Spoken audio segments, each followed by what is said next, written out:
Hello, నేను మీ CS రావు. జగన్మోహన్ రెడ్డి గారు పోతిరెడ్డిపల్లికి వెళ్ళినటువంటి హెలికాప్టర్ విషయంలో ఏం జరిగింది అనే దాని మీద పోలీసులు విచారించేటువంటి ప్రయత్నం చేస్తే పైలట్ హాజరు కాల విచారణకి. కో పైలట్ మాత్రమే హాజరయ్యారు, జైన్. పైలట్ అనిల్, అతను మాత్రం రాలేదు. మరి ఎందుకు రాలేదు? సీరియస్ ఇష్యూ కాదా? జగన్ హెలికాప్టర్లో ఏదో జరిగింది. ఒకవేళ ఆ హెలికాప్టర్లో కనుక ఆయన ప్రయాణం చేసి ఉంటే ఆయన ప్రాణం పోయిండేది అనేటువంటి యాంగిల్లో కేంద్ర హోంశాఖకి వైఎస్ఆర్ కాంగ్రెస్ పార్టీ లేఖ రాసింది. ప్లస్ పోలీసులు ప్రొటెక్షన్ ఇవ్వలేదు, పోలీసులు భద్రత కల్పించలేదు అనేటువంటి ఆరోపణలతోటి కేంద్ర హోంశాఖకు ఇన్ఫర్మేషన్ ఇచ్చింది. రాష్ట్ర ఇంటెలిజెన్సు, కేంద్ర ఇంటెలిజెన్సు ఎలాగూ వాటి పని అవి చేస్తూ ఉంటాయి. అయితే వైఎస్ఆర్ కాంగ్రెస్ పార్టీ ప్రత్యేకంగా లెటర్ రాసింది. దాని మీద అక్కడ ఉన్నటువంటి పోలీసులు విచారణ చేపట్టారు. అసలు ఏం జరిగింది ఆ రోజు అనేటువంటి దాని మీద కూలంకోశంగా తెలుసుకోవడానికి. ఆ విచారణకి పైలట్లు హాజరు కావాలి కదా. ఆ రోజు పైలట్, కో పైలట్ ఇద్దరు ఉన్నారు.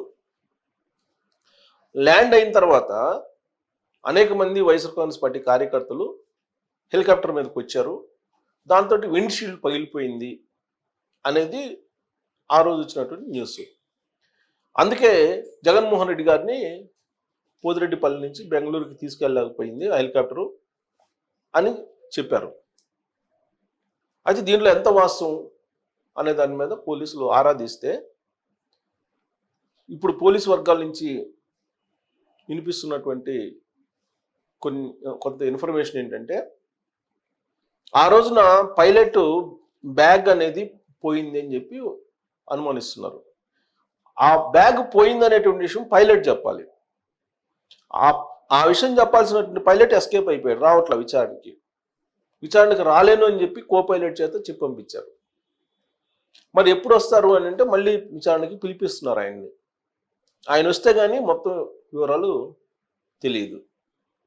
ఈ మొత్తం ఎపిసోడ్లో అసలు దీనికి ఎవరు తెర వెనుక నడిపించారు, ఎవరు ప్రోత్సహించారు ఈ ఇన్సిడెంట్ని అని అంటే తోపుదత్తి సోదరులు. తోపుదత్తి ప్రకాష్ రెడ్డి, తోపుదత్తి చంద్రశేఖర్ రెడ్డి, వీళ్ళిద్దరూ బ్రదర్స్. మాజీ ఎమ్మెల్యే తోపుదత్తి ప్రకాష్ రెడ్డి. వీళ్ళిద్దరూ జగన్మోహన్ రెడ్డి గారు పోతిరెడ్డిపల్లికి వస్తున్నారు అనేటువంటి తేదీ ముందు నుంచే అక్కడ ఒక హై టెన్షన్ వాతావరణాన్ని క్రియేట్ చేశారు. ఏప్రిల్ 8వ తారీఖున ఏమో ఆయన వెళ్ళారు. లింగమయ్య అక్కడ చనిపోతే పరామర్శించడానికి వెళ్ళారు జగన్మోహన్ రెడ్డి గారు. వైఎస్ఆర్ కాంగ్రెస్ పార్టీ ఏం చెప్తుంది? పొలిటికల్ మర్డర్ అని చెప్తుంది, ఫ్యాక్షన్ మర్డర్ అని చెప్తుంది లింగమయ్యది. తెలుగుదేశం పార్టీ కూటమి ప్రభుత్వం ఏం చెబుతుంది? అది ఫ్యాక్షన్ మర్డర్ కాదు, పొలిటికల్ మర్డర్ కాదు, అది వ్యక్తిగతమైనటువంటి వివాదాల క్రమంలో జరిగినటువంటి మర్డర్ అది అని చెప్పి చెప్తోంది. సరే, అది ఏంటి అనేది పోలీసులు నిర్ధారించడానికి ఆల్రెడీ కేసు ఫైల్ చేశారు, విచారణ చేస్తూ ఉన్నారు. ఈ లోపుగానే జగన్మోహన్ రెడ్డి గారు లింగమయ్య కుటుంబ సభ్యులను పరామర్శించడానికి అక్కడికి వెళ్ళారు పోతిరెడ్డిపల్లె. వెళ్ళినటువంటి క్రమంలో జరిగినటువంటి సంఘటన ఇదంతా, హెలికాప్టర్ సంఘటన అంతా కూడా. ఇదంతా కూడా కావాలని తోపుదత్తి సోదరులు ఒక వ్యూహం ప్రకారం చేసినటువంటి ఒక అత్యుత్సాహ కార్యక్రమం అని చెప్పి ఇప్పుడు పోలీసులు భావిస్తున్నారు. అయితే ఇది వాళ్ళ మెడకు చుట్టుకునేటువంటి ప్రమాదం కనిపిస్తుంది. ఎందుకంటే భారతదేశంలో రైల్వే చట్టాలు, ఏవియేషన్ చట్టాలు చాలా కఠినంగా ఉంటాయి. ఏవియేషన్ ఇచ్చేటువంటి అనుమతి మేరకు హెలికాప్టర్ ప్రయాణం జరగాలి. హెలికాప్టర్లో ప్రయాణించేటువంటి వాళ్ళ సంఖ్య, పైలట్, కో పైలట్, అలాగే దాని మోడల్ ఏంటి, దాని మ్యానుఫ్యాక్చరింగ్ ఎప్పుడు, ఎన్ని కిలోమీటర్లు తిరిగింది, అది విఐపీలకు వాడచ్చా లేదా, ఇవన్నీ క్లియరెన్స్ తీసుకున్న తర్వాతనే హెలికాప్టర్ వెళ్తుంది. అన్ని వివరాలు ఇవ్వాలి. ఎక్కడి నుంచి ఎక్కడికి ప్రయాణం చేస్తారు అనేది క్లియర్గా సబ్మిట్ చేసిన తర్వాతనే ఏవియేషన్ డిపార్ట్మెంట్కి హెలికాప్టర్ బయలుదేరుతుంది. మరి పైలట్, కో పైలట్ ఇప్పుడు ఏం చెప్తున్నారు? పోతిరెడ్డిపల్లెలో జగన్మోహన్ రెడ్డి గారిని ల్యాండ్ చేశారు. మరి ఇమీడియట్గా టేక్ ఆఫ్ అయ్యారు. టేక్ ఆఫ్ అయిన టేక్ ఆఫ్ అయినటువంటి సందర్భంగా పోలీసులకి ఇన్ఫార్మ్ చేయాలి కదా. ల్యాండ్ అవటం కానీ టేక్ ఆఫ్ అయ్యే టైం కానీ అన్నీ పోలీసులకి చెప్పాలి. ఎందుకంటే ముందుగానే ఏవియేషన్ డిపార్ట్మెంట్ షెడ్యూల్ని పోలీసుల డిపార్ట్మెంట్కి పంపిస్తారు. ఆ మేరకు పోలీసులు ప్రొటెక్షన్ కల్పిస్తారు. ప్రొటెక్షన్ ఎంత కల్పించాలి, ఎక్కడ హెలిప్యాడ్ పెట్టాలి, ఇవన్నీ కూడా కోఆర్డినేట్ చేసుకుంటుంది పోలీస్ డిపార్ట్మెంట్. పోలీస్ ఇచ్చినటువంటి సూచనలు సలహాల మేరకే హెలిప్యాడ్ పెట్టడం కానీ లేదా హెలిప్యాడ్ చుట్టూ నిషేధాజ్ఞలు పెట్టడం కానీ ఇవన్నీ జరుగుతాయి. సహజంగా హెలిప్యాడ్ చుట్టూ 144 సెక్షన్ ఉంటుందండి, నిషేధాజ్ఞలు ఉంటాయి. ఎందుకంటే ఎవరు పడితే వాళ్ళు ఆ జోన్లోకి రావడానికి లేదు.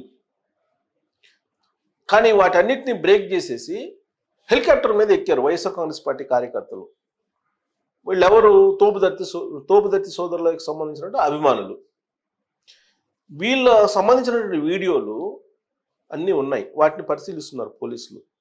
వాళ్ళని ఐడెంటిఫై చేస్తున్నారు ఎవరెవరు అని. అసలు ఎవరు ఇంత ప్రొవోక్ చేశారు, వీళ్ళని ఎవరు హెలికాప్టర్ మీదకి తీసుకొచ్చారు, ఇవన్నీ కూడా అబ్జర్వ్ చేస్తున్నారు. వీళ్ళ మీద ఏవియేషన్ చట్టాల ప్రకారం కేసు పెడితే జీవితాంతం వీళ్ళు ఆ కేసులని పరిష్కరించుకోవడానికి కోర్టుల చుట్టూ తిరగాల్సి వస్తుంది, జైలుకు కూడా వెళ్ళాల్సి వస్తుంది. సో ఇంత ప్రమాదకరమైనటువంటి కేసులు ఇవి. మరి ఇప్పుడు తోపుదుర్తి చంద్రశేఖర్ రెడ్డి అలాగే తోపుదుర్తి ప్రకాష్ రెడ్డి మీద ఈ ఏవియేషన్ చట్టాల ప్రకారం కనుక కేసులు పెడితే ఇక వాళ్ళు ఎలక్షన్లో కూడా మళ్ళీ పోటీ చేయడానికి కూడా అవకాశం ఉండకపోవచ్చు. ఆ తరహా కఠినమైనటువంటి శిక్ష కోర్టులు విధించేటువంటి అవకాశం ఉంది. అందుకే ఇప్పుడు పోలీసులు దీన్ని ఛాలెంజింగ్గా తీసుకుని ఈ కేసుని విచారిస్తూ ఉన్నారు. పైలట్ కో పైలట్ని పిలిచారు, కో పైలట్ వచ్చారు. ఆయన పూర్తి సమాచారం ఇవ్వాల, కొంతమేరకు మాత్రమే సమాచారం ఇచ్చారు. హెలికాప్టర్ ఎప్పుడు బయలుదేరింది, టేక్ ఆఫ్ అయ్యేటప్పుడు ఎందుకు చెప్పలేదు మీరు అని అడిగితే దానికి సమాధానం లేదు ఆయన దగ్గర.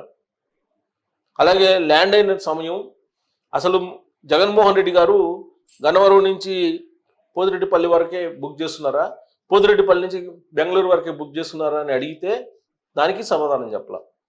50 ప్రశ్నలు అడిగితే 50 ప్రశ్నల్లో ఒక్కదానికి కూడా స్పష్టమైనటువంటి సమాధానం కో పైలట్ చెప్పలేదు. దీంతో పైలట్ని విచారణకు పిలుస్తున్నారు ఆంధ్రప్రదేశ్ పోలీసులు. ఆయన నుంచి మొత్తం వివరాలు చెప్తే కానీ ఈ మొత్తం బండారం బయటపడదు. అసలు హెలికాప్టర్ తీసుకురాటువంటి హెలికాప్టర్ను బుక్ చేసుకొని పోతిరెడ్డిపల్లికి వచ్చారు. పోతిరెడ్డిపల్లికి వచ్చినప్పుడు ఆ క్యాడర్ పరిగెత్తడం ఏంటి, ఇవన్నీ కూడా ప్రీ ప్లాన్ అని పోలీసులు అనుమానిస్తున్నారు. ఎందుకంటే 1500 మంది పోలీసులు మోహరించి ఉన్నారు.